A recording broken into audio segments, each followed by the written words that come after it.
should accept yourself just the way you are. What does that say about who I should become? Is that just now off the table because I'm already good enough in every way? So am I done or something? Get the hell up. Get your act together. Adopt some responsibility. Put your life together. Develop a vision.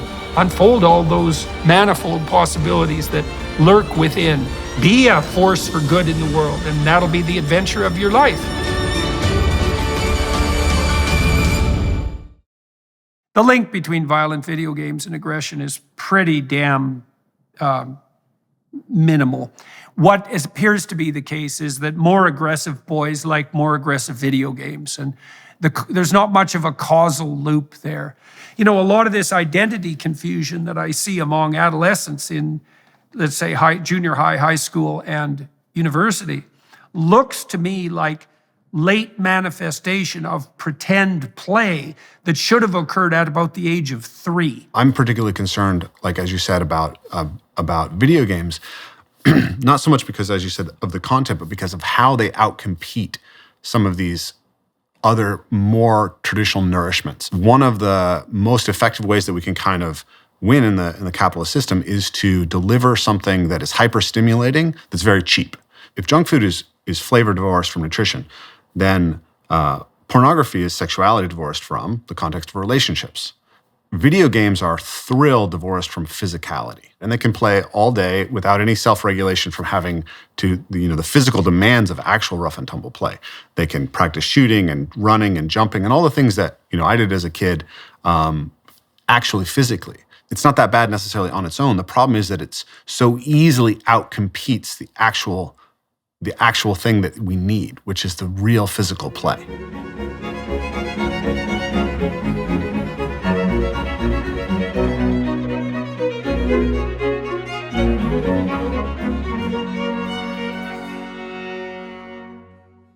Hello, everybody.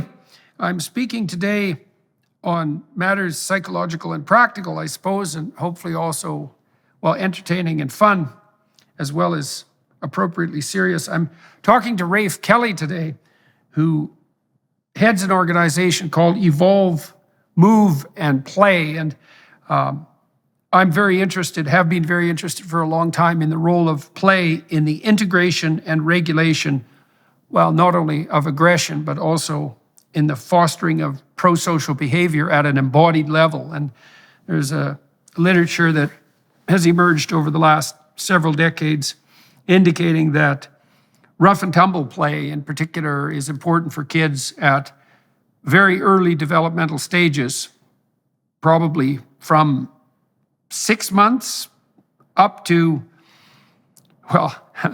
who knows up to what level, till you're old. And then that pretend play, which scaffolds in on top of that, is also of primary significance in the development of the ability to act in a truly reciprocal and social manner, a manner also that simultaneously fosters development. So we're going to talk about that today. So Rafe, why don't we start with a bit of your background? Yeah. Why don't you fill people in on your educational background, your interests and all that, and then we'll start talking about getting more to the nuts and bolts of play. Yeah, I think given that you started with kind of rough and tumble play, it'd be good to start with my early childhood. So I was diagnosed with ADHD and dyslexia at an early age, and my dad had similar learning disabilities that he'd really struggled with. And I was kind of raised in that counterculture, so my dad wanted to just take me out of the school system and just unschool me. And my mom didn't, so there was a big conflict there. And my dad kind of reacted to that by just sort of pulling away from me and sort of emotionally neglecting me. So I was acting out in school and getting in lots of fistfights. And I got introduced to the martial arts when I was 6 years old, and that started helping me learn to regulate my emotions. And then I had a mentor who came into my life who actually took over my education and started homeschooling me after going into 4th grade. And he did a few things that were really helpful to me. He, let me spend just 2 hours a day doing homework, and then the rest of the day I would be out running in the woods. But he also did rough and tumble play with me extensively, pretty much every day. And so we would wrestle all the time, and that became incredibly healing for me. So through the martial arts and through rough and tumble play, very early on, I experienced that physical practices could have this really transformative effect on me. And How old were you when that started, that rough and tumble play? yeah, so my dad did a lot of rough and tumble play with me when I was little, but then there was that period where it was more neglectful in our relationship. Then this Yeah. second mentor who came into my life when I was 8 years old. 8, yeah. Yeah, well, that you pointed out something very interesting there with regard to your father. I mean, I've actually seen that pattern in many families. You know, and it seems, so for example, I've seen within my own extended family, thinking of one couple in particular, where every time the father attempted to involve himself in the discipline, let's say, which is really the attention and regulation of his son, his wife would, in small ways and not so small, interfere Yeah. in a rather punitive manner, treating her husband as if his interaction, his involvement was both inappropriate, ignorant, and dangerous, something like that combination. And my experience with that has been that what men usually do in that situation is pull away. Yeah. And that's really devastating for the kids. You know, like the mother has to put up a bit of a barrier because there should be a little tension between the parents about how the kids should be treated. And the mothers tend to be more prone to provide security and comfort, and fathers to provide encouragement and challenge. And getting that exactly right really depends on the temperament of the parents and the temperament of the child. And so there has to be some tension. But it's unbelievably easy for women to be overprotective of their children enough to stop fathers from interacting. And then what often happens as a consequence of that is the women then ask themselves why the hell the father isn't more involved with the kids. And often the answer to that, not always, but often is, well, you punished it out of existence. Every time the father stepped forward to take an interest, you put up a barrier that was non-trivial, a moral barrier often, and you do that 100 times. Yeah. That's that. Yeah. So anyways, that's a common pattern. And so, but you had a lot of interactions with your dad when you were young, very young. Yeah, I had a very good relationship with my dad. My dad's a really interesting and creative person. He's a famous natural builder. And he was very playful with me when I was young. He's a really, interesting person in that way. But he's a member of the counterculture. He grew up, my father was actually in jail during my mom's pregnancy for selling marijuana. So there was real conflict. My mom had reason to be protective in some sense, and my dad was struggling with some of those things. But he and I have a great relationship now. But it did set me up for this sort of crisis at a very early age that then was resolved through getting access to rough and tumble play and then epic literature, which was also really important to me. Yeah, so this guy the guy that started to play with you when you were 8, how did that come about? And why did your mother and father encourage that or even allow it? Because that's also a place where, people can be skeptical. Yeah, there's a whole story there. But basically, we rented land. So my dad owned 12 acres. There was a kind of a hippie commune. And so we just rented a space to this couple. It was 2 men who'd moved in. And my mom was desperate for babysitters, and he offered himself as a babysitter. And then over time, we just got closer and closer. And so when my mom took me out of school, initially she was going to do some of the homeschooling, and then over time it was like the demands on her for taking care of the family financially and taking care of my little sister were sufficient that it was very difficult for her, and he was just there and, was willing to do it. And so that's kind of how that worked out. So what I wanted to share was that as I kind of then developed, I was in this Red Cedar Circle, which is a kind of Native American religious group in my late childhood, early teens. And there were a lot of other young kids there whose families were part of it. They were 2, 3, 4 years old. And so by the time I was 12, I started really being asked to babysit these younger kids. And I noticed that they all had this incredible hunger for rough and tumble play. It was like this deep unmet need that I was seeing in children everywhere. And so I started just being the guy who would roughhouse with kids at any social gathering. And then people started asking me to come over. When I was 13, one of my closest friends died, unfortunately, after a bike accident. He had his spleen taken out, and he didn't get sewed up properly, so he hemorrhaged out. But he had a 6-year-old brother, and his brother started having a hard time falling asleep after he passed away because he used to roughhouse with his older brother every night before bed. So his mom called me and asked me to come over a couple nights a week and just roughhouse with this kid so that he could sleep.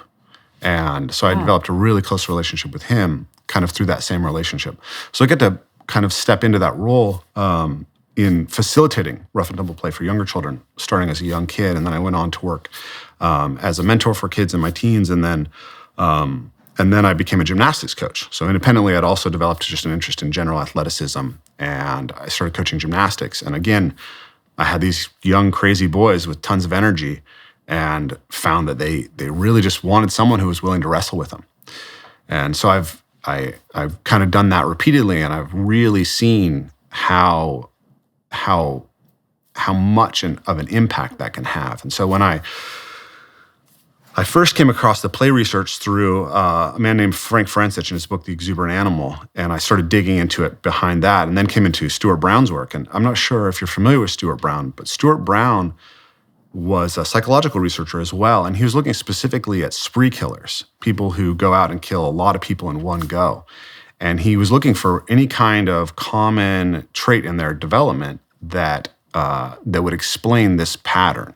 And what he found was actually inhibition of play. That if you look at spree killers, they almost always were prevented by their parents from playing. Their parents treated play as unnecessary and as something that had to be restricted. And that this, he believed, was the center of that. And then through Stuart Brown, I became aware of Jaak Panksepp's work. So later, when I came into to your work and started listening to you talk about Jaak Panksepp and the rats, I was like, oh yeah, this is it. And then obviously you've written that paper on rough-and-tumble play and the regulation of aggression, and that paper was just like, yes, absolutely. For me, because I was put in detention when I was in second grade because I actually bounced a kid's head off the concrete and like bust his nose open.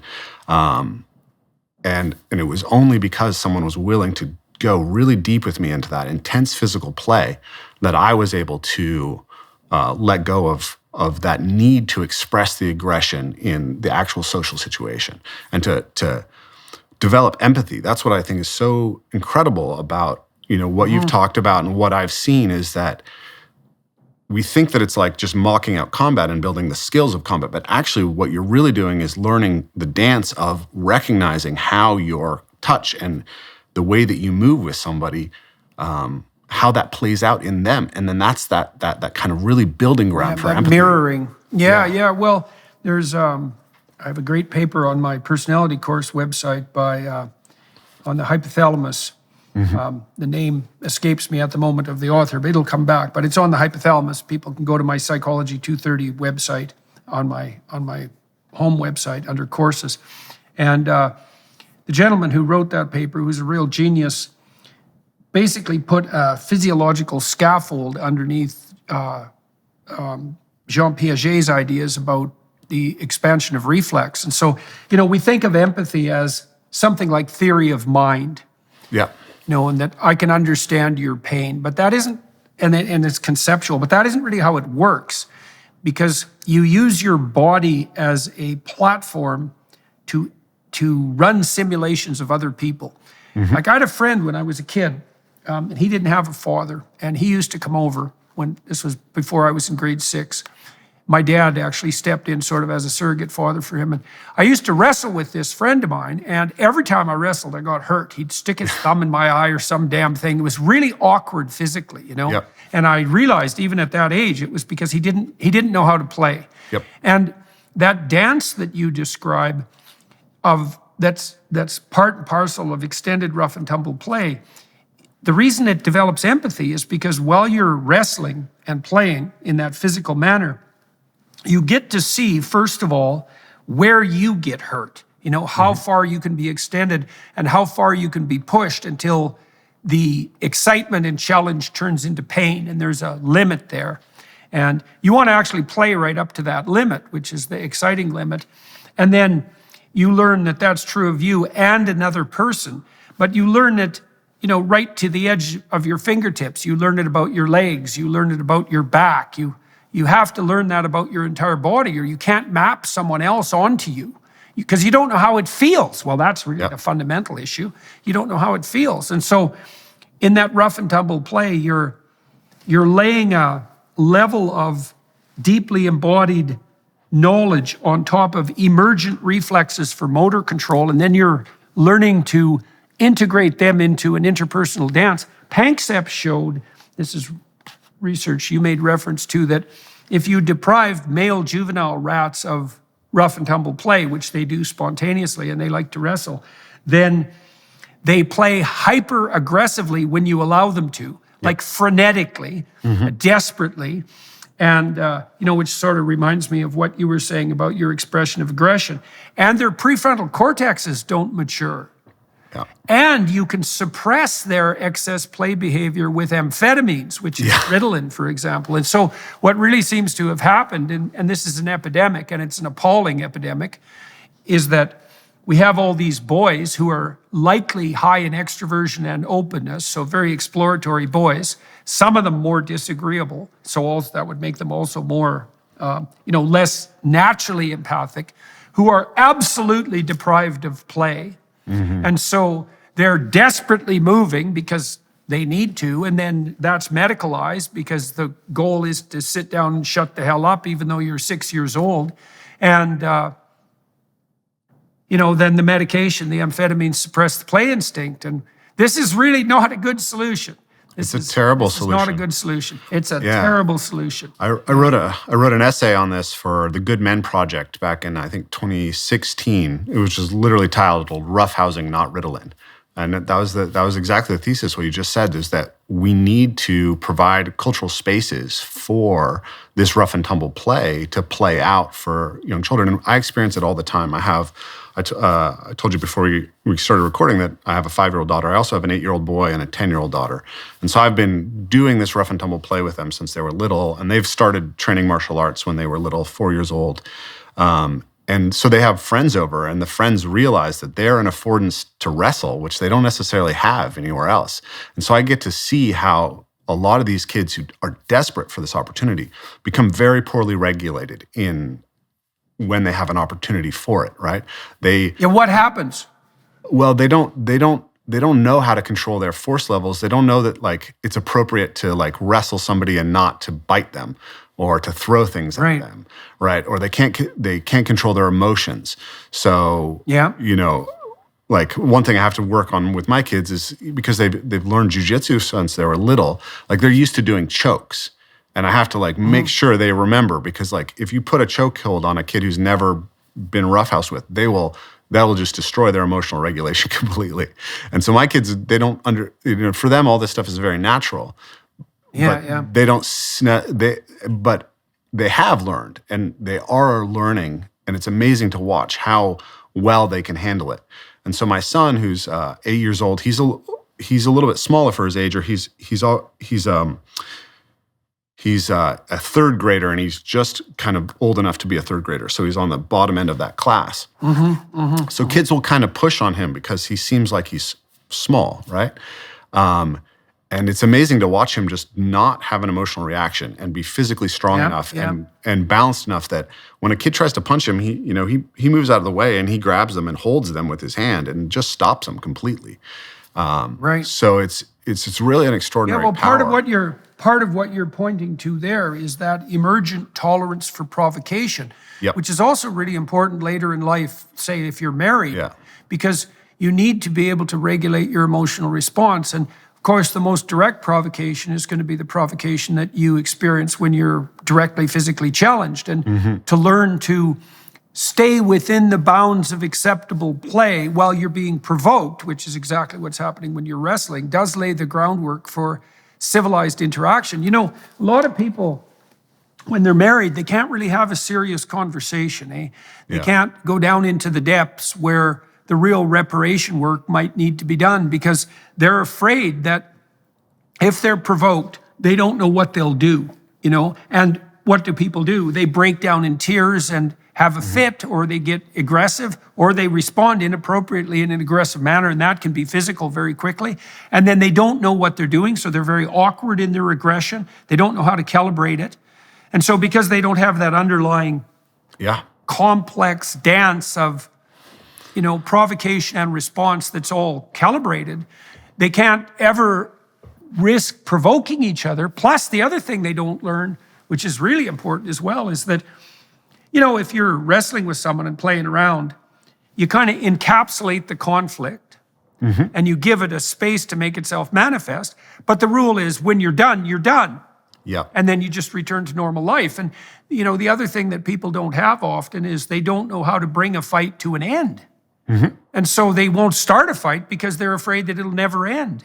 Yeah. And then they can't talk about anything important. Like it's amazing how much of a catastrophe this really is. So we got to the point in your life where you were about 13 and you were starting to be hired out as a child whisperer in some sense, right?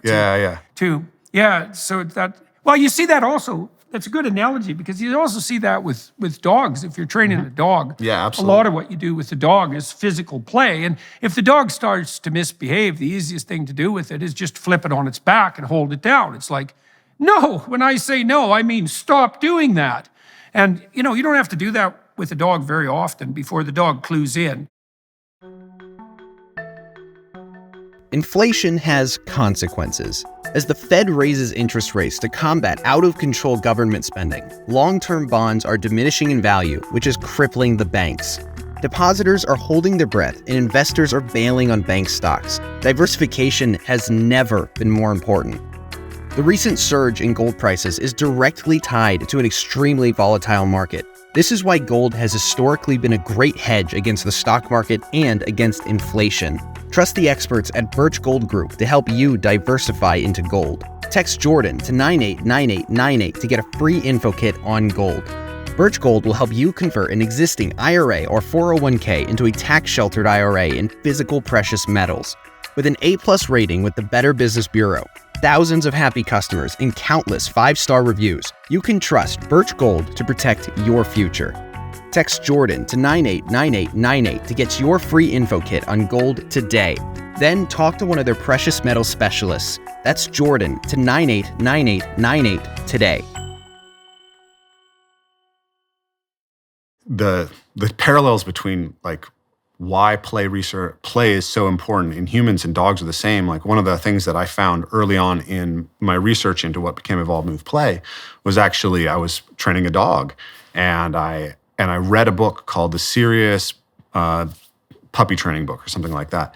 And they talked about bite inhibition in dogs. And they said that, puppies have to bite because that's how they manipulate the world, right? Like puppies, like dogs, their hands are their jaws. And they want to use them and explore what they're capable of. So a puppy is going to want to jaw-spar with you. It's going to want to put its teeth on you. It's going to want to put its mouth on you. And if you tell that puppy no every time that it tries to interact with you like that, it won't be able to map how its mouth interacts with you. So what he advised is that what you need to do is you let the puppy start biting at your hand, and every time that the force is too hard, you pull away and you deny the puppy what it's looking for, which is play, right? And so now it's regulating its aggression to, okay, I need to only bite hard enough that this human being can tolerate it, and then he'll play with me.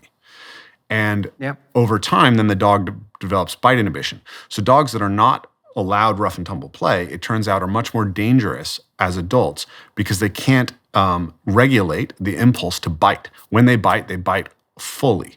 But a dog that's been played with extensively has a very fine-tuned capacity to control the level of force in its jaw. So it has a soft jaw. Yeah, well, it's quite miraculous, with dogs, given that they're essentially wolves, If your dog is well-trained, you can even play with him with one of his chew toys or his bones, which is really pretty damn amazing. And a well-trained dog is unbelievably judicious with its bite force, and it will also play differently with little kids than it will with adults, which shows a tremendous amount of sophistication on the part of the dog. But that also assumes that, you've batted the dog around and wrestled with it and harassed it and, and pushed it so that it's not easy to provoke. And that's also why, people wonder why people tease. And teasing is a form of more abstracted rough and tumble play, and it's the same thing. It's this attempt to push the object of teasing sort of to the level of their tolerance for provocation to see what the response is. It's part of the way that people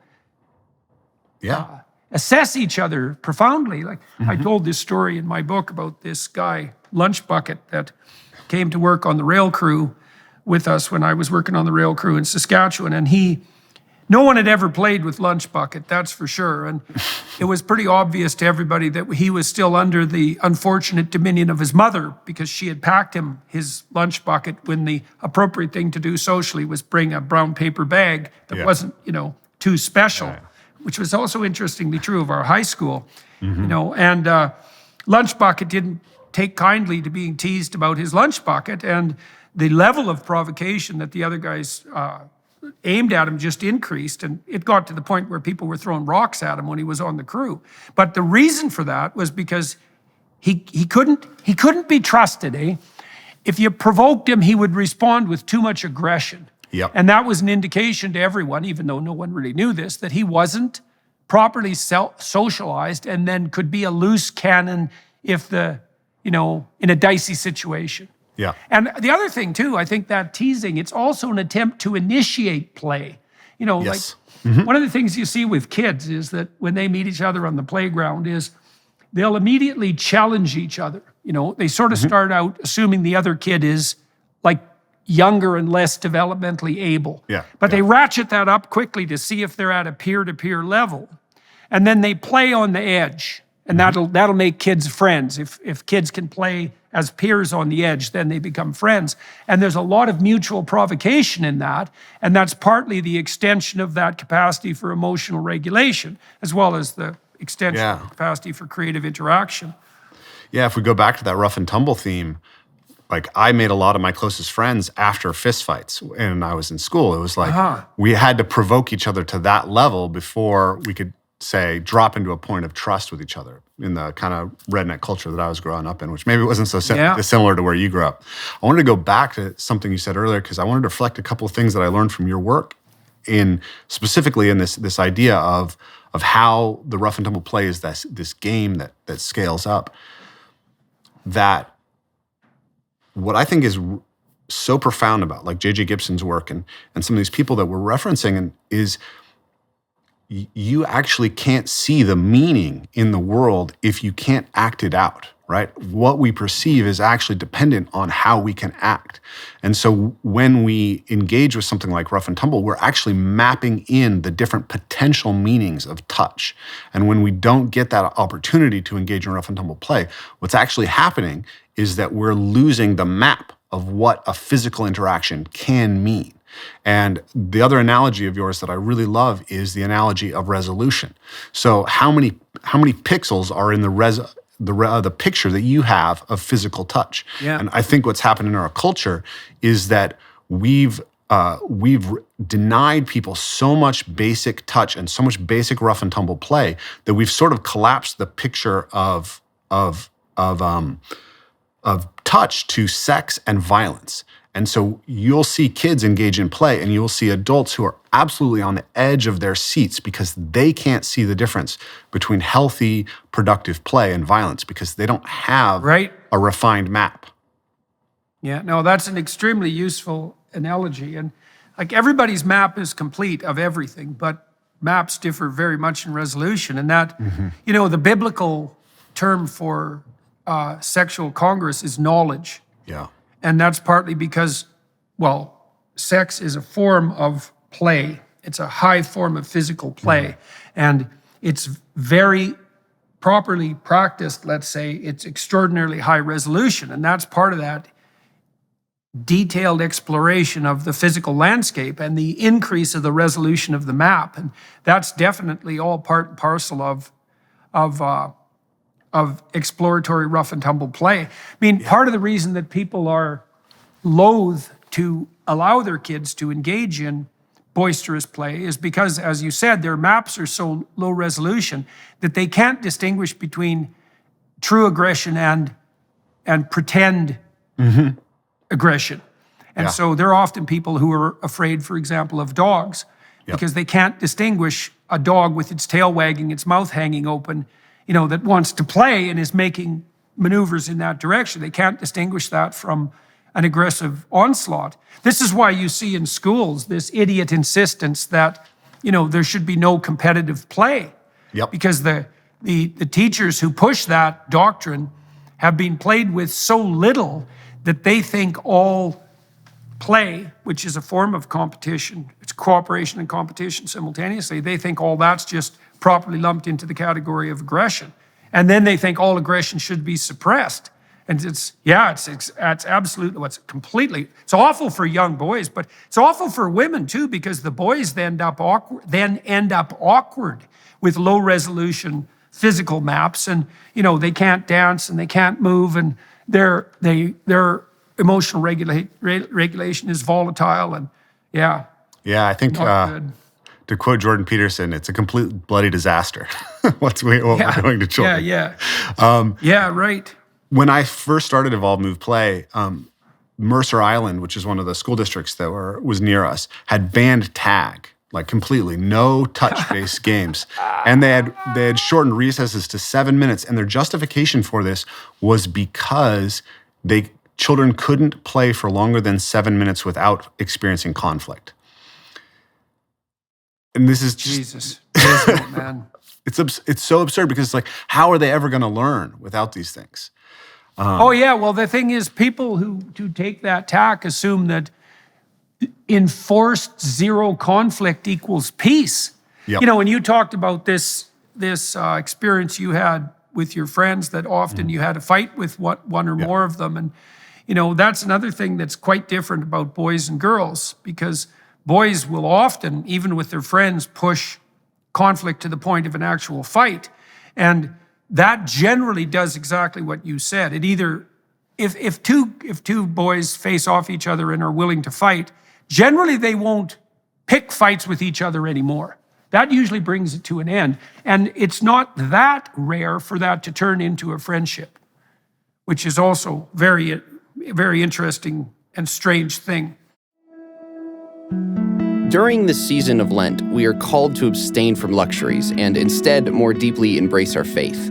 Co-workers around the office have mentioned giving up coffee, alcohol, and social media, but how about using this time to start building a habit of prayer and meditation? Join me and thousands of others on Hallow, the #1 Christian prayer app in the US. Hallow is helping me maintain a daily prayer routine from now until Easter, and it can help you too. Download the app for free at hallow.com/Jordan. You can set prayer reminders and track your progress along the way. Not sure where to start? Check out Father Mike Schmitz's Bible in a Year, available on the Hallow app for brief daily Bible readings and reflections. Or pray alongside Mark Wahlberg, Jim Caviezel, and even some world-class athletes. With Hallow, you can customize a personal prayer plan that works for you and listen anywhere you are with downloadable offline sessions. Get an exclusive 3-month free trial at hallow.com/Jordan. That's hallow.com/Jordan. I wanted to go back briefly to what you're talking about with sexuality, because and I wanted to touch on women in rough and tumble play, because we teach rough and tumble play. We take the basic kind of architecture of contact improvisation dance and mixed martial arts, and we build scalable games that vary from totally cooperative to hyper competitive, and then we kind of you can play a very competitive game that's very safe by scaling the way that the players can interact. And we teach this to men and women. And now my general observation is, working with kids, the boys always want to roughhouse more, right? My son roughhouses more than his sisters, for sure. But the girls love to roughhouse with me and have always requested being roughhoused with, being wrestled with, being thrown around. What I've noticed with working with adults is that it's often the women actually who have the most profound experience from the roughhousing. And I think that what it is that our culture in general is just suppressing rough and tumble play. But women are more likely to have accepted the culture's story of you can't engage in rough and tumble play. And they have fewer cultural spaces that really give them the opportunity to do that. So they don't necessarily play like football or get involved in a wrestling team. And so it's often women who come to us who will say, this was incredibly healing for me. And one of the things that they say is it really changes the way that they feel about men, and like helps the sort of gender conflict to be able to experience doing something very competitive and physical that has no sexual element with a man. And that is really healing for them. And to then bridge to the sexual aspect of it, obviously men and women have to figure that out. But there's also research that shows that if you deny rough and tumble play to juvenile rats, the male rats can't successfully engage in courtship behavior and mounting behavior once they become adults. So if you look at the... I didn't know that. That's very interesting. Yeah, and you look at what's happening in our culture right now with the just complete collapse in the ability of people to form partnerships. This, I think, is part of the story as well. We're denying them the basic sort of sense of mapping and touch and connection that is fundamental to forming any sort of romantic relationship. Yeah. Well, this is also an interesting point to insert some observations about cell phones. Yeah. People are often extraordinarily concerned with the content that's being delivered to kids on the cell phones. And I think the content is relevant to some degree. I spend a lot of time, for example, analyzing literature on violent video games and aggression among boys. And the link between violent video games and aggression is pretty damn minimal. What appears to be the case is that more aggressive boys like more aggressive video games, and there's not much of a causal loop there. So, and the reason I'm bringing that up is to indicate that content of what's being delivered on the cell phone might not be the primary problem. That might even be true for pornography. What is certainly a problem is the fact of the substitution of the screen for such things as direct rough and tumble physical play, or even abstracted pretend play. A lot of this identity confusion that I see among adolescents in, let's say, junior high, high school, and university looks to me like late manifestation of pretend play that should have occurred at about the age of 3. Because at 3, kids will experiment with, I can remember when my son was a kid, his sister, he's a year and a half younger than his sister and her friends, and they used to dress him up like a princess or like with little fairy wings and, just as a form of exploratory play. And he got an opportunity to inhabit that feminine world while playing with these girls and to figure out what it was like to be a girl, which is a necessary thing to do if you're going to have some empathy for girls, let's say. But then you imagine if you suppress that, and that play, even cross-gender play, is never allowed to make itself manifest, then why wouldn't it reemerge with a vengeance later when the stage is set to make it socially acceptable? Anyways, it looks to me, the furry phenomena, all that looks to me like repressed pretend play. That might even be the case for late onset autogynephilia among the trans guys, God only knows why that cross-sex impulse makes itself manifest, but the probability it has something to do with suppression of the physical manifestation of the feminine spirit, let's say, that could have been explored in pretend play, that seems to me to be highly probable. What the men are doing when they dress up in women's clothing is pretending, obviously. Now there's a sexual element to it, but that doesn't mean it isn't pretend play. Yeah, I think we can definitely agree that the suppression of play is really a problem, and that there's a lot of cultural downstream effects that are going to be very hard for us to map, right? And just how much of that is. I'm particularly concerned, like as you said, about video games, not so much because, as you said, of the content, but because of how they outcompete some of these other more traditional nourishments. This is kind of one of the fundamental areas of my thought is this idea that one of the most effective ways that we can kind of win in the capitalist system is to deliver something that is hyper-stimulating, that's very cheap, right? So hyper-stimulating products. A friend of mine who's a neurobiologist who studies obesity, he said to me that what the food industry has effectively done is they've divorced flavor from nutrition. And when I thought about that, I immediately had this chain of thinking, which was if junk food is flavor divorced from nutrition, then pornography is sexuality divorced from the context of relationships. Right. Video games are thrill divorced from physicality. And so you take these boys who have this inherent aggression and you let them play Fortnite, and they can play all day without any self-regulation from having to, the physical demands of actual rough and tumble play. They can practice shooting and running and jumping and all the things that, I did as a kid, actually physically. And that's probably not bad necessarily. It's not that bad necessarily on its own. The problem is that it's so easily outcompetes the actual thing that we need, which is the real physical play. Yeah, well, I saw that just recently this week. I was out with some young people, relatives of mine, and I hadn't met them for years. And we were in a social situation for about 45 minutes, sitting around a couch and some living room chairs around a fireplace after dinner. And one of them was 13 and the other was 21. And they were just on their cell phones the entire time, the whole time. Yeah. And I thought, well, I felt very bad for the kids because I thought, well, first of all, I thought, it's like, what the hell are you doing? There's 5 of us around the fireplace and you're on your phones, completely engrossed in them.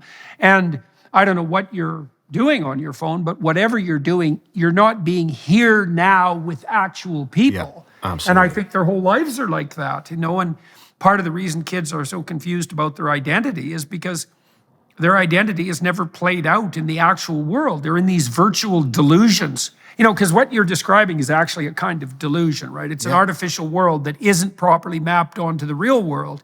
So delusional landscapes of entertainment. And that certainly is the case for pornography. Yeah. So this kind of gets to the center of my message, I think that in order to address the meaning crisis, we actually have to kind of invite people back into their body, and that there are fundamental reconnections that we have to make with the world. We have to renew that relationship with the world. So we've been talking a lot about the rough and tumble play, and I think of that as one of like 4 fundamental, let's say 5 fundamental connections we have with the world, and those are kind of the internal connections within the self, the body. To itself, the body, mind, spirit, emotional aspects. So I think of it as like the somatic and structural layer. And then there's the body to the environment, how we move through the world. And that's parkour, or gymnastics or track and field. But parkour, I think, is the most kind of profound expression of it. It's the closest to the sort of exploratory locomotive play that you find in every culture and in and really in all other animals almost. And then you have the object manipulation. Human beings, of course, are tool-using animals. So right away, kids want to play with sticks and balls and ropes and manipulate them and put them in their mouths when they're little and figure them out. And then there's other people, which is the rough and tumble aspect that we've talked about. And then the last is, I think all of those things put us in relationship to something transcendent. When we go out and we do parkour in nature and we work with people, there's an emergent spirit that you can experience. There's a sense of the broader things that you're embedded within. And that in order to cultivate wisdom, we actually have to get all the way down into the body, all the way into, like our friend John Vervaeke would say that those lower 3 Ps of knowing, the participatory, perspectival, and procedural, those have to be played out through embodied practices. And so that's at the center of it. We are tempted all the time by these hyper stimulating products that are designed to kind of grab onto those areas of the brainstem that evolved to be rewarded and direct that behavior into something that isn't what we evolved with. And to recover the wisdom, I think we have to go back to those body practices. So can let me ask you some practical questions, because a lot of people who are listening, they might not even know how to initiate play. Like people have asked me to write a book on parenting, One of the problems I have with that is, well, I don't have little kids anymore. And so I kind of forget what I know, It was never exactly explicit. Now, I was very fortunate when I was a kid because both my mother and my father paid a lot of attention to me. And my dad, in particular, is markedly good with little kids. Oh, wonderful. And I think that was because he had a really, really good relationship with his grandfather and had a lot of attention paid to him. And so that was just an embodied practice, let's say, in our household. And so I know exactly what to do with little kids. I'm not the least bit afraid of them. I know exactly how to play with them, even if they're timid. I know how to poke them and, jolly them into a bit of a reaction and to entice them out of shyness. But I don't exactly know how to tell people how to do that. So when you're working with kids who are awkward and who have been deprived of play, and you're trying to entice them into a game, you've obviously thought this through structurally. What do you actually do to get the kids to play? And how do you teach people to play with their kids or with other people? What are the practical aspects? Yeah, absolutely. So when we're inviting people to kind of begin play, there's a couple things that we can do. One is we can think about how we constrain the game, right? So all my teaching is sort of deeply influenced by the constraints-led approach and by the ideas of ecological dynamics. So rather than, say, trying to teach someone how to punch before we let them spar, we develop a game that doesn't require them to know how to punch yet, right? So the first game that we introduce to people, a lot of times in the competitive aspect of rough and tumble play, is just like standing on a narrow surface and grabbing the other person's hand and trying to pull them and off-balance them. So this is a game that works really well to introduce competition because it's totally safe, right? I'm not manipulating your body in any way that could potentially hurt you. So when you say stand on a narrow surface, tell me exactly what you have people do. So like a common one, this game was originally taught to me by a friend, and we just did it on like curbs in a parking lot. But a lot of times at my workshops, so you're on the edge of something. Yeah. So there's a reason why that works. It makes the win condition a lot easier, but also it disadvantages larger athletes, which is important because the physical strength is obviously going to help the larger athlete succeed. But because a bigger athlete has a bigger moment of sway, their balance is actually a little bit easier to compromise. So you can take a small woman and a large man, and if they're both inexperienced, the gap that you would experience introducing them to just wrestling is much lower in this initial game. And so people can get a lot of... So they just grab one hand? Yep, it's and then they hand just versus pull each other off balance. Exactly. Oh yeah, that's cool, because the conditions for victory are very, very clear. It doesn't require a lot of aggression to move forward. It shouldn't be intimidating to people. The rules are easy to learn. Oh yes, that's a good one. That's something you could play. I often, with little kids, like one of the games I used to play with my kids was just to step on their feet. And they try to step on my feet at the same time, obviously socks. And you can make quite a noise with your foot. And kids find that, and they can back off when they're, they can back off real easily to get out of the game if they're feeling a little bit, intimidated. But, they'll laugh and cheer away at that. And so that's an analogy, I would say, or an analog to this off balance. Yeah. Okay, so that's a good place to start. So I was playing with my 4-month-old granddaughter. She could actually play this game. Yeah, it was amazing. It's the earliest I'd seen someone engage in truly reciprocal play. She was really 4 months old. So I'd go 1, 2, 3. Hold her on standing on my knee, 1, 2, 3, and then bop her head on mine. Yep. And then 1, 2, 3, bop. Yep. 1, 2, 3, bop. And then I started playing with the gap between the numbers. 1, 2, 3, bop, to add an element of surprise. And man, I'll tell you, after 15 repetitions, she got the game.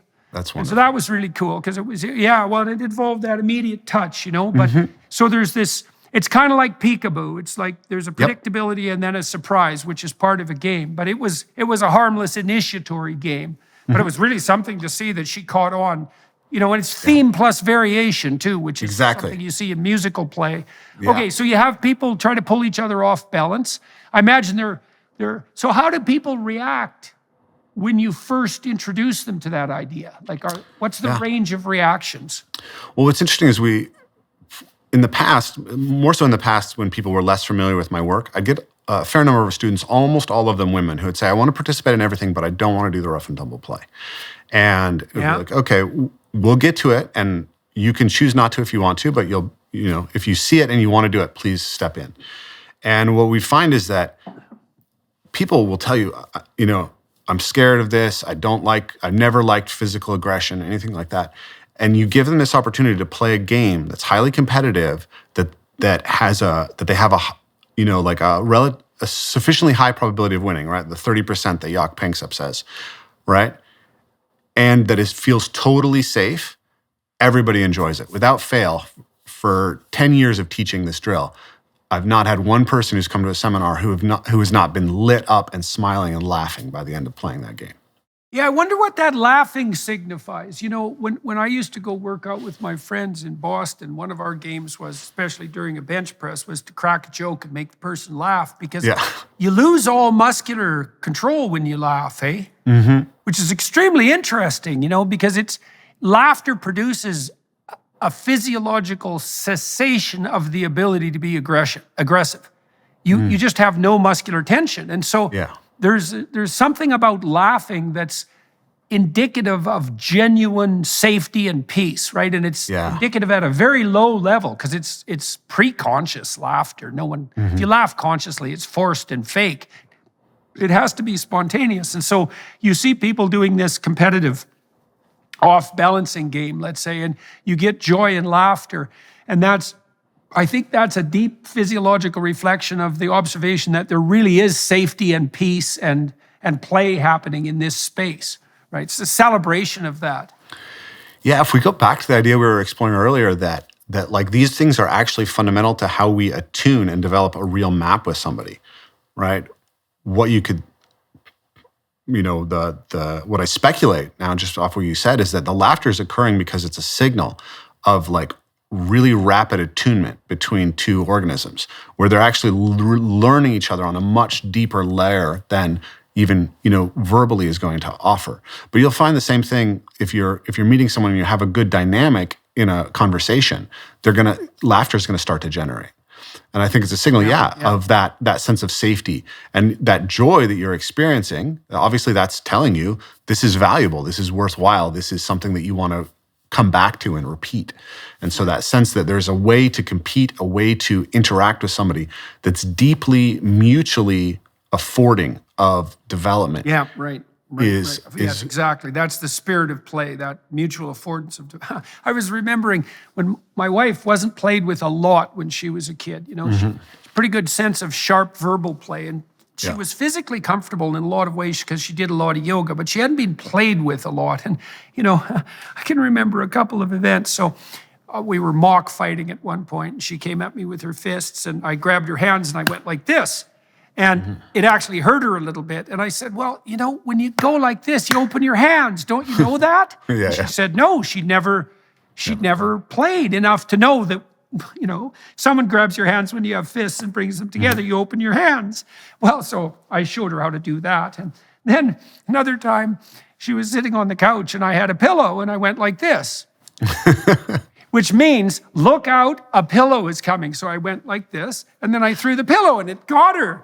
And she was a little bit, what would you say it? Surprised? Yeah. And I said, well, I showed you the pillow was coming. Why didn't you catch it? And she said, well, she had no idea that, 1, 2, 3 meant look out, a pillow is your way. Now, her siblings were much older than her, eh? And so, and my siblings were very close in age to me. And so, I had more of that intense play than she did, but a lot of these basic rules of physical engagement she hadn't learned. And so, okay, so now you're putting people on the edge, you're having them unbalance each other. Where do you progress from there? Yeah, so the basic structure is we think about what are the tools that we can manipulate somebody's body with. So the first tool that we allow is just the closed hand, right? And then what's the targets? What parts of their body can we manipulate? So now we're just manipulating hand versus hand. So we have tools and targets, and then we have motion. How do we limit the motion? So that constraint of standing on the thing, it prevents them from moving fast. So if you think about a game like football, where you can spear someone with your head with a helmet on it, running as fast as you can, this is a very unconstrained game with a lot of potential danger. So what we're trying to do is just find ways to scale in from there. So the first thing that we're going to do is just go from you can only manipulate their hand with your hand to now you have both your hands, and you can manipulate any part of their body below their neck, excluding their genitals, right? So all the safe parts of the body to manipulate. And now you're still trying to off-balance them. And because you don't have to pick them up and throw them or anything. You just have to get them to step off. You still have a really safe game, right? And then as we progress up, we might play a game like the game that you mentioned, trying to step on somebody's foot, right? This is a basic tag game. It's a tag game of tagging somebody's foot. So you can play games like that where the target is something like just their foot rather than trying to kick someone in the head as we would in Muay Thai. But we're starting to learn how to interpret somebody entering our space, somebody, that gap closing, the sense of rhythm, the sense of timing that somebody has. And all that's going to donate to these games as we move down the kind of the progression. And then we think about the progression as working towards the highly competitive, highly free, unconstrained games like mixed martial arts, but also moving towards the highly attuned acrobatic games like dance, because we want people to be able to have that sense. Your next book, I believe, is called We Who Wrestle with God. Yeah, right? yeah. And so I was listening to you talk with John in one of your first interview with John, and you were talking about that idea of like, maybe the right relationship to God is to wrestle with him. It's something that you have to struggle with. And my thought I never was, thought about that precisely in that embodied sense, although obviously when Jacob wrestles with the angel, it's physical combat, right? But I hadn't put that extra piece in there. So that's very interesting and useful. I'll file that away. Yeah, so the question that I had when listening to that is, how can we become the type of people who can wrestle with God if we've never wrestled, right? Yeah. We have to build that. So I said this to one of my groups of students, and it was interesting. It was the women in the group who said, what if the right relationship to God is dance? And I said, it's both, right? It's got to be both. So in the way that we educate people physically, we want to be exploring these two parameters of how we can go deeper and deeper into attunement and the affordances that come with attunement, and how can we compete and press each other right to our edge as much as possible. Well, it's interesting that you've got two poles there, eh? There's sophisticated dance as an extension of embodied play, and then there's sophisticated combat as an extension of play. And I wonder do you suppose the dance element obviously maps more self-evidently onto male-female relationships and sex. Yeah. And the wrestling per se has more to do with, I suppose, something like the hierarchical organization of the social structure. There'd be more, because there'd be some dominance and submission associated with that, and the attempt to build something like a hierarchy of competence. But it's interesting that you have those two end extensions for that play makes itself manifest in relationship to. And I don't know exactly how to conceptualize that. Well, let me tell you something. This reminds me of something of another way that I've kind of like taken some ideas that I got from you and extended them in my work. But you've talked about the idea that, dominance hierarchies are older than trees, right?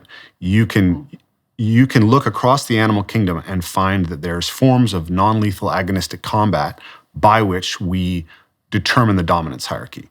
So what's fascinating about like Jaak Panksepp's rats we should call it the competence hierarchy. Yes, I agree. I agree, absolutely. So the competence hierarchy. So rats, when they wrestle, they pin each other on their shoulders. This is fascinating because it's almost a cultural universal that there's some form of wrestling that involves pinning the other guy on his back. And we see this across the animal kingdom. If goannas, right, like big lizards in Australia, they wrestle and knock each other over and get on top of, one's pushing the other one down on the belly. Even venomous snakes will wrap each other around the head and try to press the other one's head to the ground. So I think that that there's this central problem that animals had, which was there are better places to be and worse places to be, and we want to determine who gets to be in the better places and who has to be in the worst places, and we want to do that in a way that's going to be minimally damaging to everybody. So we're going to develop so it's the best way of coping with those occasions when the competition does have a zero-sum element to it. Yep. Yeah, exactly. So, but here's the interesting thing is how the non-zero sum evolves out of the zero sum. So first we have this, we're going to kill each other first, and then that's really expensive. Let's not do that. Is there a way that we can play where we're not going to kill each other? So a venomous snake doesn't bite with its venom. It doesn't waste that. It wrestles in order to determine the hierarchy. So now when we wrestle, once we have that, we have this capacity to exact that basic structure to say, hey, you and I, we can play this game when it's not about actually determining the competence hierarchy. It's just about building our competence for when the real problem happens. So so now all these animals have this basic drive to engage in some kind of competitive wrestling because it helps them develop social competence. But now all these other things can get mapped into it. It can get exacted to be something that's building empathy. So as we become social animals, now we are actually going to this as a place by which we begin to map in a sense of what the other is. We develop theory of mind. That stuff about Jaak Panksepp's rats and the fact that the bigger rat has to be able to know that if it wins too often, the small rat won't play with him. That's the beginning of theory of mind. Yeah, well, I think the rats must be evaluating, because imagine that in each game, there's a series of micro-victories and micro-defeats. Yep. And if you keep the ratio of victory high enough for your opponent, ratio of victory to defeat, they're going to be enthusiastic play partners. Yep. And you're constantly evaluating. Like when I was teaching my kids to play ping pong, they weren't going to win, but they weren't going to lose 21-0. Yeah. I would just ratchet up my skill level so that I kept them on the edge of their performance. And that meant that, they'd gain as many points as I could allow them to gain. I still see that with my son, because I taught him to play ping pong and then he got better than me because he learned all my tricks and his new tricks. And, it'll be frequently the case that I'm ahead of him, say 17-13 near the end of a game, and then he'll really kick into high gear. Yeah. And it's very annoying because I've been working pretty hard on my edge trying to give him a good stomping, but he has some left in reserve, but he's calibrating. We automatically calibrate if we're sophisticated players to keep our partner on that dynamic edge of development. Exactly. This is also why it's so wrong to think about competition as a zero-sum process, because if you're competing optimally, first of all, you want a well-matched partner, because otherwise it's not a fair game and it's no fun. But if you're competing optimally, your opponent has micro-victories the whole way along. And the rats must pick that up. The big rat must understand that if he's dominating too heavily, the game starts to become no fun because the little rat gets demoralized and then won't put up a good scrap. And you do the same thing with puppies, as you let them win as much as is appropriate. And it's the same with your kids. You let them win as much as is appropriate, but no more than that. And you do that while simultaneously scaffolding their mastery. Yeah, you're working to put them on that zone of proximal development, right? Yeah. And so that's the key to good play, and that's what we think is so important about like a actual rough and tumble curriculum, is that it's about educating people about how to, in the deepest embodied sense, find that edge in mixed partnerships, right? Where there is a massive skill gap. How could I play as someone who's 6'1", 220 pounds, has been training martial arts my whole life with a small woman and make the game such that she gets something out of it and I even get something out of it? We'll be right back. First, we wanted to give you a sneak peek at Jordan's new documentary, Logos and Literacy. I was very much struck by how the translation of the biblical writings jump-started the development of literacy across the entire world. Illiteracy was the norm. The pastor's home was the first school, and every morning it would begin with singing. The Christian faith is a singing religion. Probably 80% of scripture memorization today exists only because of what is sung. This is amazing. Here we have a Gutenberg Bible printed on the press of Johann Gutenberg. Science and religion are opposing forces in the world, but historically that has not been the case. Now the book is available to everyone. From Shakespeare to modern education and medicine and science to civilization itself. It is the most influential book in all of history, and hopefully people can walk away with at least a sense of that. So you have this large set of embodied skills, and now you're playing with an opponent that is not matched at the the edge of your skill set. Part of the way you do that, for example, is by imposing arbitrary limitations on the players, so they have to stand on the edge of a curb. What else do you do to limit yourself when you're dealing with a less able partner so that the game is still fun for you? Yeah. So in the play research, they talk about self-handicapping. A classic example maybe anybody's seen is a very large dog playing with a very small dog. So if you see a Great Dane playing with a Chihuahua, the Great Dane will flop on its back so that the Chihuahua can jaw-spar with it, right? So it's given up all its capacity to move just so that the game can play out in a way that works for both. So we're trying to educate people as well as we move them through these stages to learn how to self-handicap in ways that are appropriate for them. So I work on this with my kids, right? So if my son is wrestling, my 8-year-old son is wrestling with my 5-year-old, it's like, how can you limit yourself in the game such that it's actually now a fair fight and it's useful for both of you? So for myself, if I was sparring with somebody, right, I could switch to my offside. I'm a dominant, left-hand forward. So now I have to fight with the other side. I can remove a hand. I can't use both my hands. I can create a set of techniques that I have to use.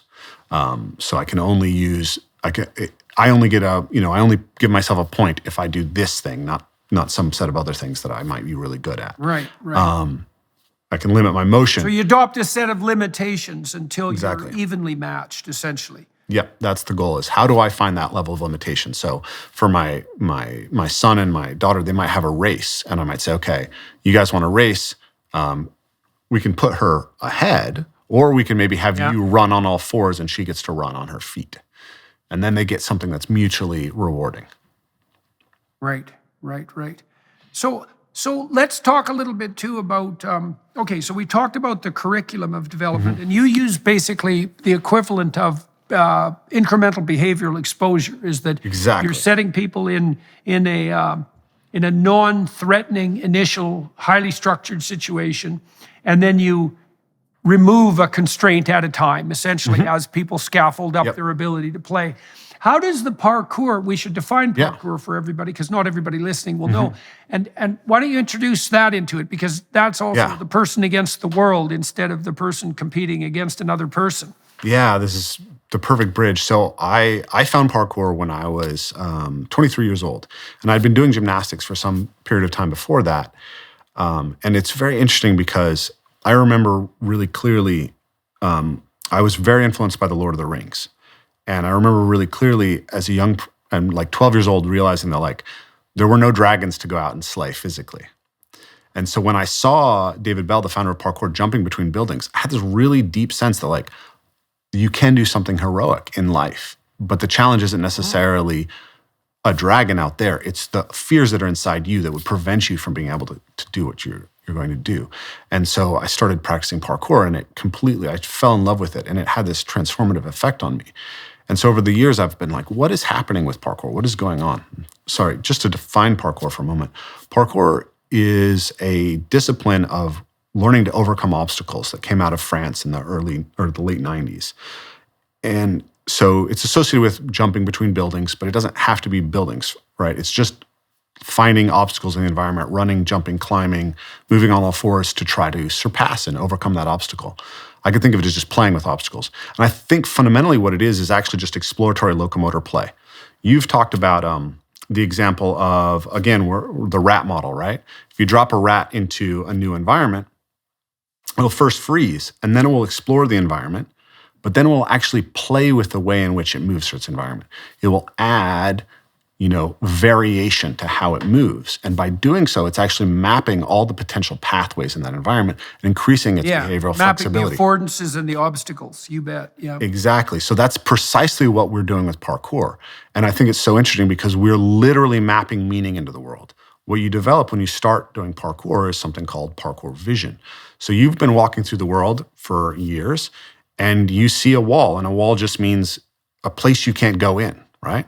But now all of a sudden, a wall means a place that you can run up, or a wall means a thing that you can flip off of, or do any number of different techniques.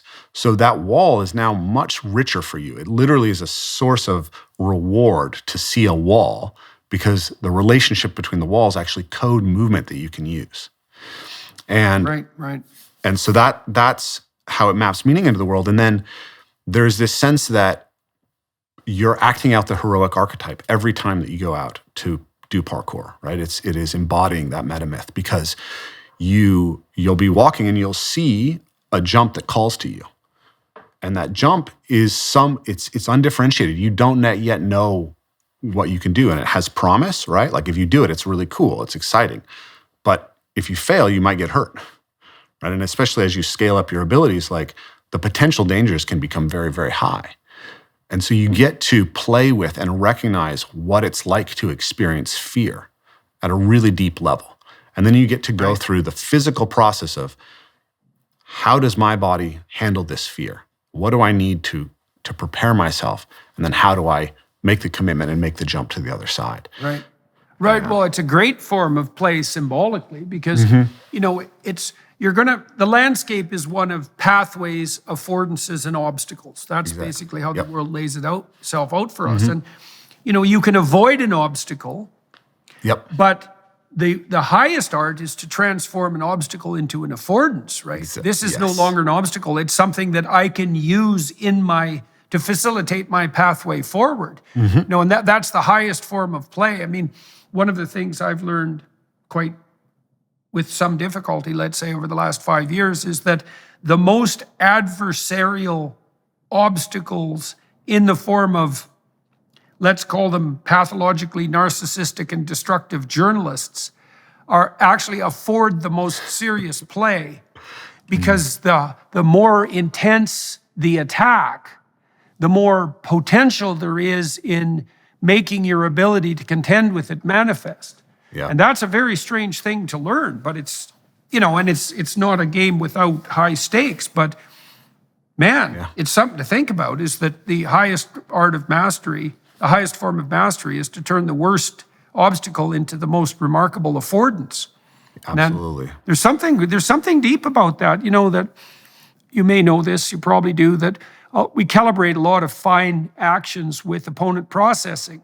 And almost all of our fine actions are the consequence of two systems in opposition modulating each other. So if you want to move your hand really smoothly, you can do it like this, but it's still kind of jerky if you analyze it at the micro level. But if you do this, you can move your hand with incredible precision, and that's an opponent process. And a tremendous number of the physiological processes that we undertake are opponent processes. And, you have that opponent process dynamic within a marriage, and you have it within a debate, you have it within play. It seems to be a universal principle, the principle of properly balanced opponent processing. And you could think about that at the highest level, is the most fundamental obstacle might be the adversary that affords the most serious play. That's a revolutionary way to conceptualize the world. Yeah, I love that. That one, the most challenging adversary that you can handle, that affords you the capacity to play, that I think is really at the center of what provides that. I love the term allostasis, right? So we think that we're homeostasis, but we're actually in a continual process of development. And that continual process of development is always between these paired reciprocal opponent processing systems, right? So the parasympathetic nervous and the sympathetic nervous system. So as I was preparing for this discussion, I was listening to your last discussion with John Vervaeke and talking to him a little bit, and I was thinking about how those connections that I talked about, the fundamental connections that a practice has to offer, it has to integrate the self better, right? It has to integrate the self with the physical world better. It has to integrate the self with the things we can manipulate better, and with other social beings better, and then with this concept of the transcendent. All of those are also opponent processes. That's a full logos integration. Okay, yes. So why are they all opponent processing? Because you can split the self, right? You're a unity, but you're also a multiplicity. And when you can look at yourself, and you've talked about this, if you want to think deeply about something, you have to argue with yourself. You have to create two different dialogues in your head. So there's this fundamentally dialogical process, and you can embody that by just creating tension in your body between different systems and feeling how, these two things, now I'm playing that, and how I can grow with it. And then you can think about, can my mind control my body better? Or can my body support my mind better, right?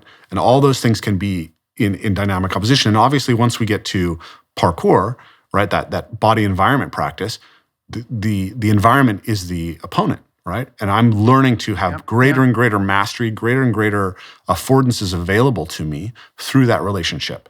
And then the same thing when I learn to throw and catch and swing objects, and then obviously do fine crafting things, which are kind of the developmental derivative of those basic play instincts to play with objects. And then obviously when I'm engaged in rough and tumble play, it's opponent processing. And so I think fundamentally we need an embodied set of physical practices that allow us to attune our relevance realization across these fundamental relationships in order to act out the metamyth that you described in Maps of Meaning. Yeah. Well, that seems right. How do you scaffold parkour for people? We talked a little bit about how you would introduce new kids or adults, for that matter, who haven't played. Yeah. I really like the curb game. I think I'm going to play that with my grandkids. That's a good idea. That's really good. You could do that by having people stand on their tiptoes too. Yep, absolutely. Right? So then the defeat would be that you put your feet on the ground. Yeah, and that would be a good way of putting a larger person off balance as well. As you can fight with me, but you have to stay on your tiptoes. Yeah, so that's really good.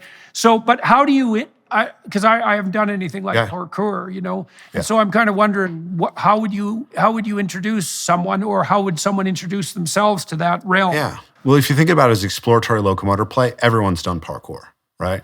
You've gone to an environment and been like, how do I get from here to there? That's the fundamental thing, right? Is just go out and do it. So there was a group in the UK, the Parkour Dance Company, that did some really beautiful things on training parkour for adults in their 70s and 80s, right? And they had them like walking through a park, sitting down on a bench, spinning around and standing up on the other side of the bench. And then they could lay down on their stomach and spin around to the other side. Then they could vary. Maybe they feel comfortable spinning to the right and less comfortable spinning to the left. And then they can just get competent at both, right? Just getting up and down off of a chair, you could have thousands of variations that you can explore. Getting up and down off of the ground. All of those things, we can expand our affordances. And children will inherently do this. I saw a documentary with Jack White when he was traveling through Canada. And Jack, he sets up his stage in a very interesting way. So first of all, he plays this really old beat-up guitar. Yeah. And it's just, he's had it forever, and it's just done, and it never stays in tune. So while he's playing on stage, he has to tune his guitar nonstop. And then he plays a bunch of different instruments, laid out on the stage, but he puts them in places that are awkward to get to. So that he has to stay on the edge to play the damn instruments. And, partly what he's doing in his live performance is he's what would you call it? Modeling that ability to stay on the playful edge. Yeah. And the way he does that is by setting up artificial obstacles in his environment and then having to creatively transform them into affordances on the fly.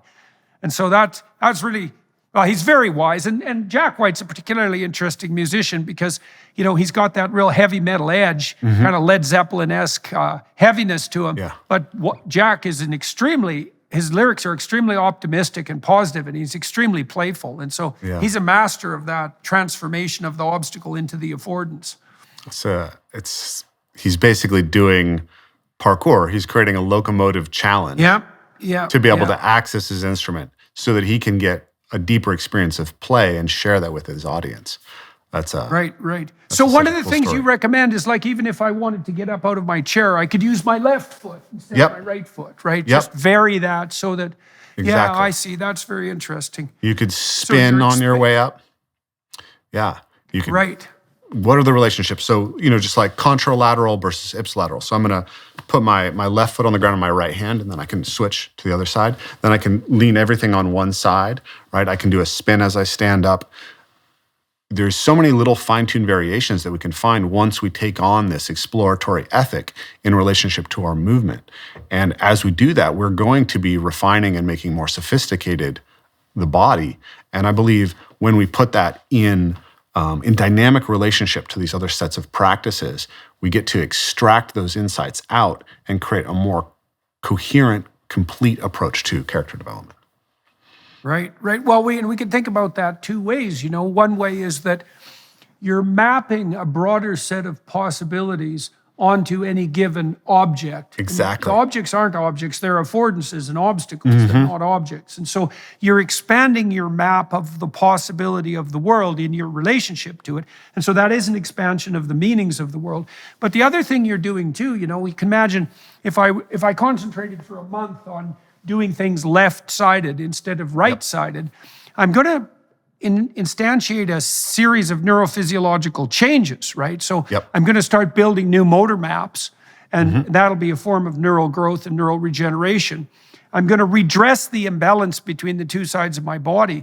But it's also the case that, those physiological transformations cascade all the way down to the cellular level. And if you put new stresses on yourself, especially voluntarily, you turn new genes on to code for new proteins. And so not only do you remap the meanings of the external world, but you also literally open up new physiological possibilities from the cellular level upward at all the levels of your organization, your internal physiological organization, and release new elements of your character. So it's partly an expansion of the map, but it's also an expansion of psychophysiological capability all the way down to the cell. Absolutely. So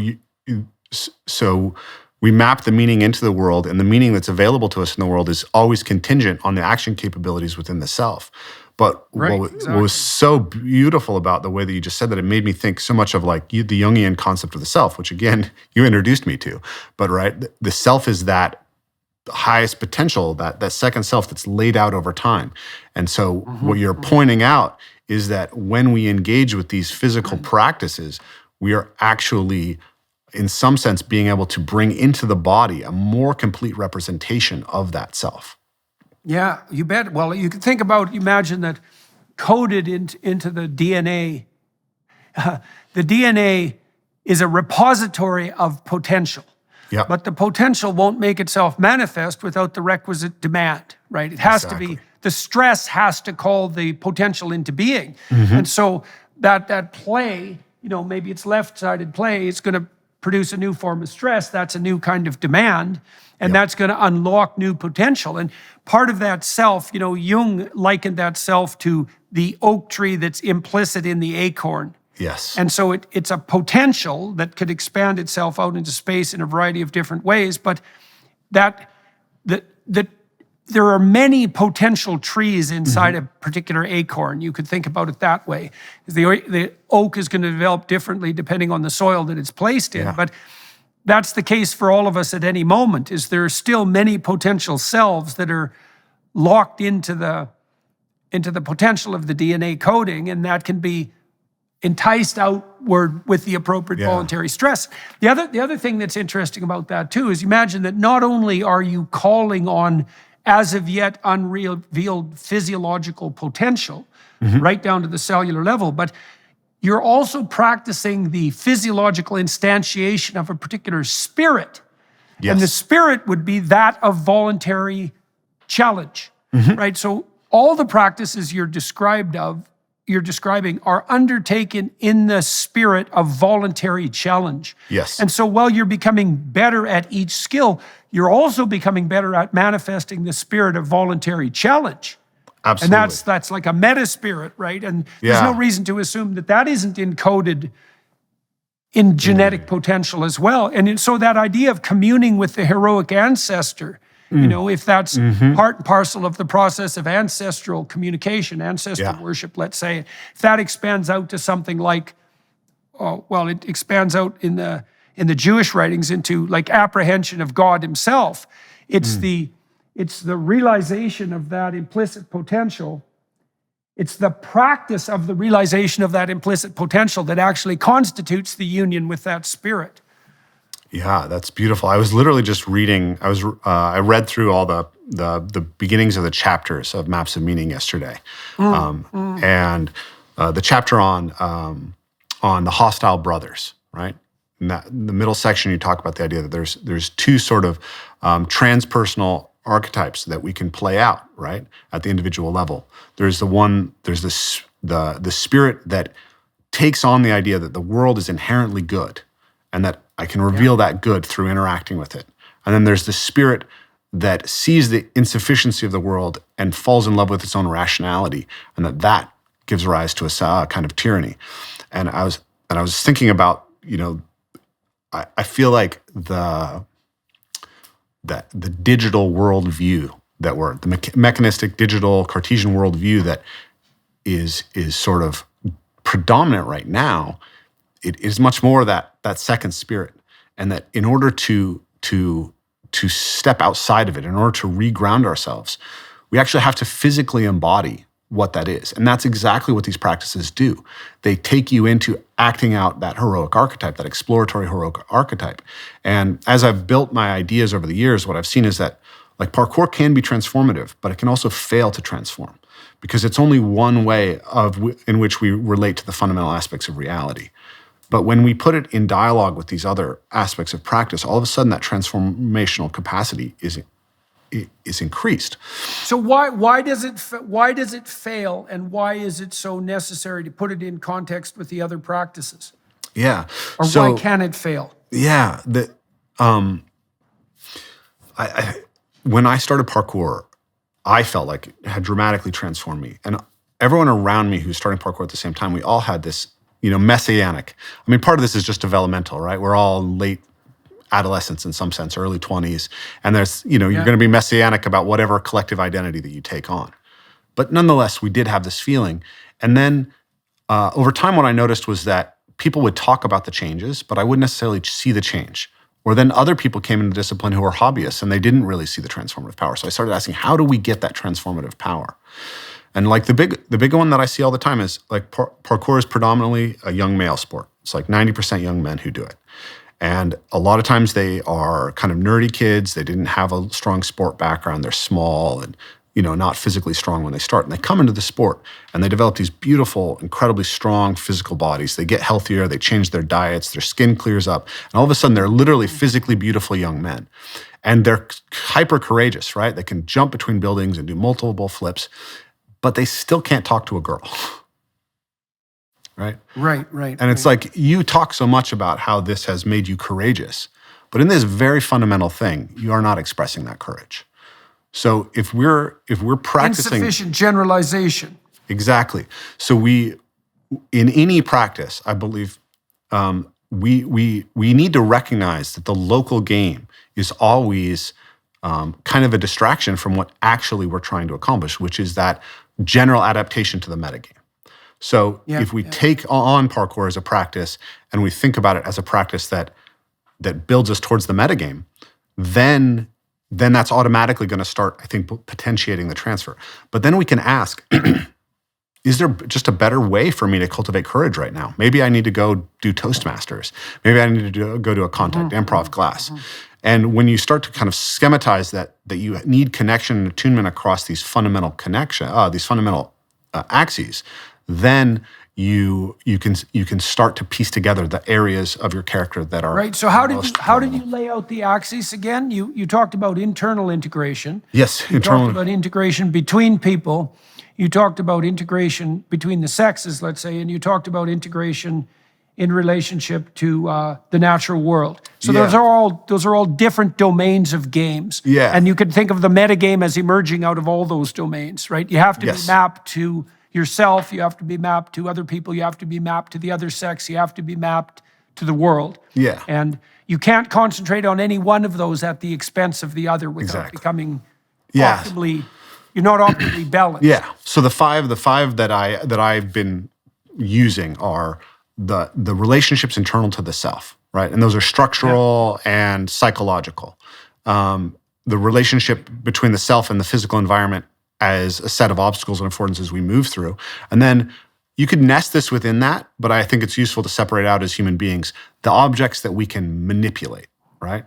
And you see this in play research as well. Play research talks about exploratory locomotor play, object-oriented play, and rough-and-tumble play. So if we take those fundamentals, so you have the intrinsic, and if you look at like a little baby, how do they start playing? They're like, where's my toe? Right? Where are my fingers? How do I move this body? What's rolling? That's like the somatic and structural layer. And then they're able to crawl and cruise and climb. And that's that parkour layer. And then they're able to pick things up and manipulate them. And that happens at the same time, but those are kind of two separate aspects of development. And then they're always interacting with their mother first and their father and their siblings, and the rough and tumble play is scaling up.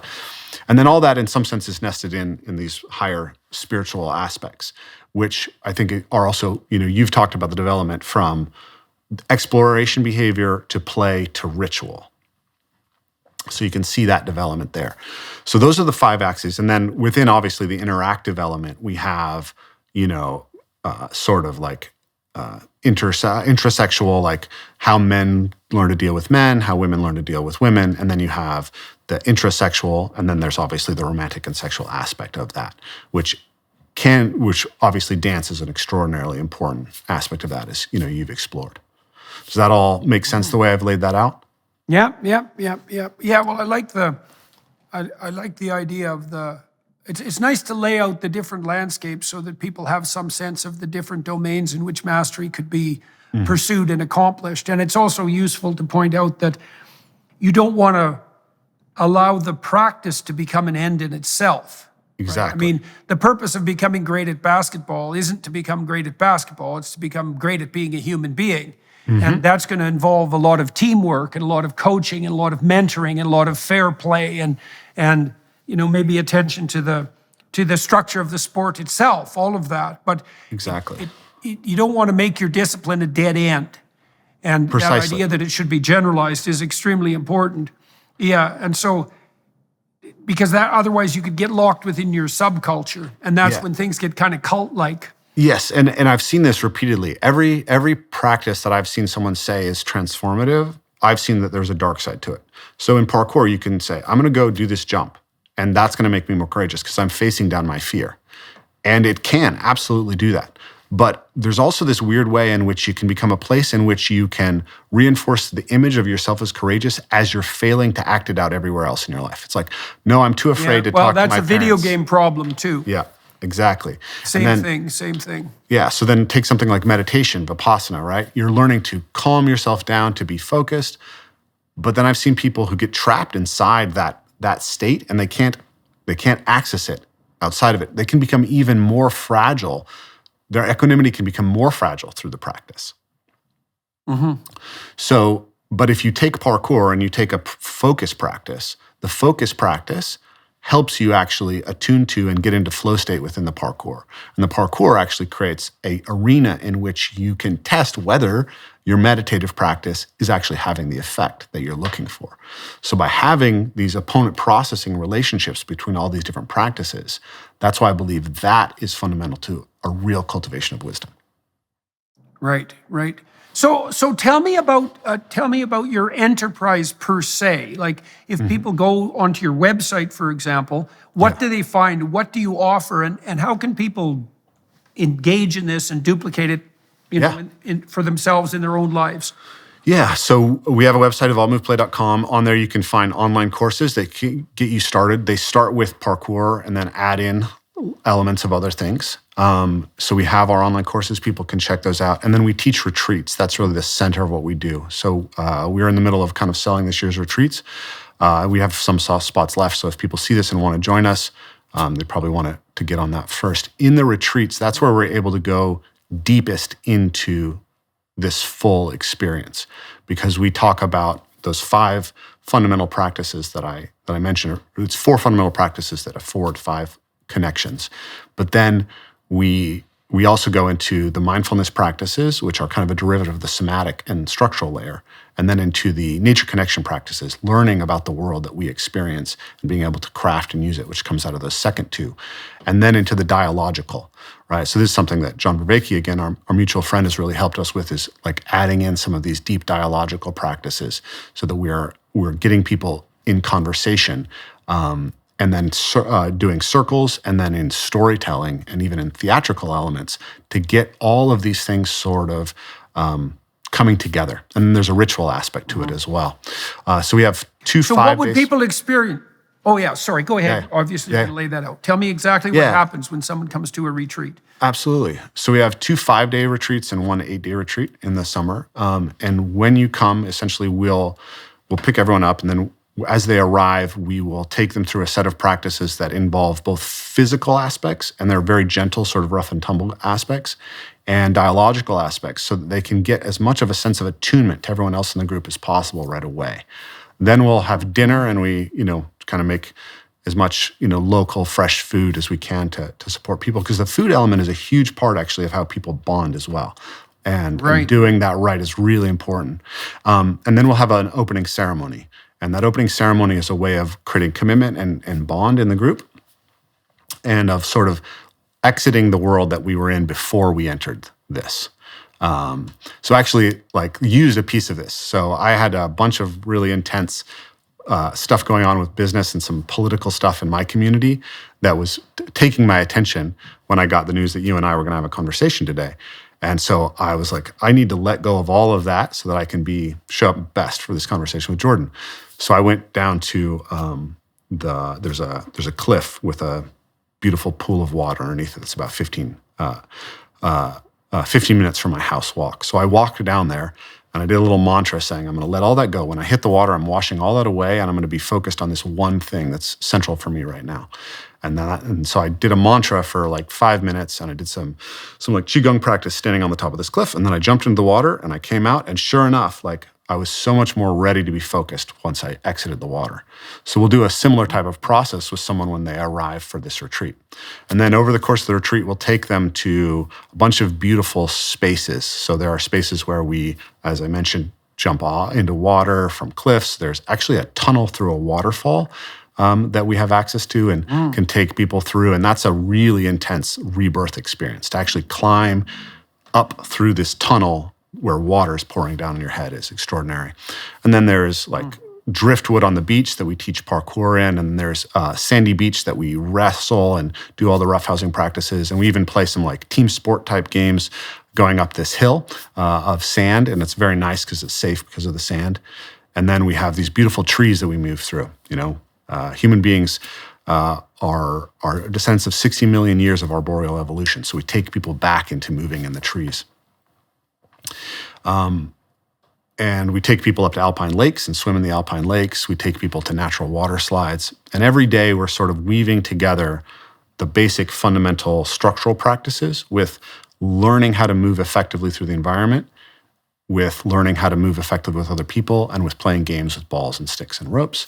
And then we also take them into those mindfulness practices, the dialogical practices, and learning the language of the birds that we experience around us, learning tracking, learning wild edibles. So they're more deeply connecting and mapping out the connection between the human being and the natural world. So I could go on and on. But, how long have you been doing that?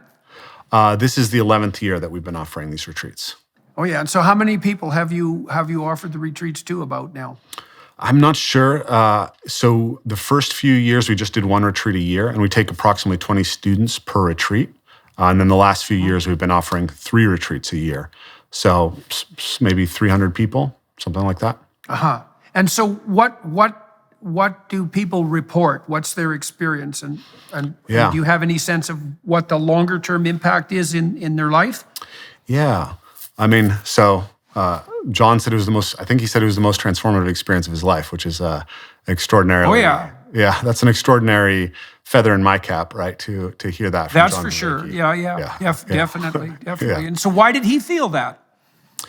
So if I can remember correctly, John and I had a whole conversation about this on his channel, but it was the sense of taking on those intense physical practices and feeling like he was kept right at the appropriate edge for him through the whole time, and then being able to have a group of people who was cohering and giving him a deep sense of connection at the same time, as well as the beauty of the nature in which we experienced. And for him, because he and I had been friends for a long time online, but not having met in person, it was particularly powerful to have me support him through that process, something he talked a lot about. Yeah, well, and I mean, John, like me, we operate a fair bit in the abstract realm, and so doing something that's more physical, more embodied, but also aiming at something profound, can imagine that would be a different kind of qualitatively deep experience. Yeah. All right, and so that's at Evolve, Move, Play. Yep. if people .com. are interested. And what's the .com? evolvemoveplay.com. And so if people who are watching are interested in following up on this, that's where to do it. We're running out of time here on the YouTube segment of this discussion. We're going to move to the Daily Wire Plus platform. We'll talk for another half an hour. I'd like to walk through your developmental history a little bit more and understand, although we did some of that, but we'll do a bit more of that on the Daily Wire Plus side. So for everybody who's watching and listening, like this notion that our physical embodiment is the platform on which our spiritual development takes place, that's an extraordinarily important thing to realize, that all of that has to be integrated, and the bodily element of it is not by no means trivial. The notion that that's elaborated up past internal integration into the social world through play, that's an absolutely crucial, key realization, I would say, especially if you're trying to do something like revivify the child you lost when you grew up, right? You rediscover that in the spirit of play. Obviously, the practices that Rafe is leading people to adopt are centered on that rekindling of the physiological relationship. And so I find that extraordinarily interesting. It's so nice to see some of the concepts that I was wrestling with 20 years ago on the play front make themselves manifest in practice. Anyway, so if people are interested, evolvemoveplay.com, that's where you can check this out. And you can follow us onto the Daily Wire Plus platform if you're inclined. And thank you all for attending and listening. Thanks, Rafe, for talking to me today. It was extremely interesting. And to the film crew here where am I? I am in Saskatoon, Saskatchewan. To the film crew here, thanks a lot for your help today, guys. And Rafe, will head over to the Daily Wire Plus platform. It's been a pleasure.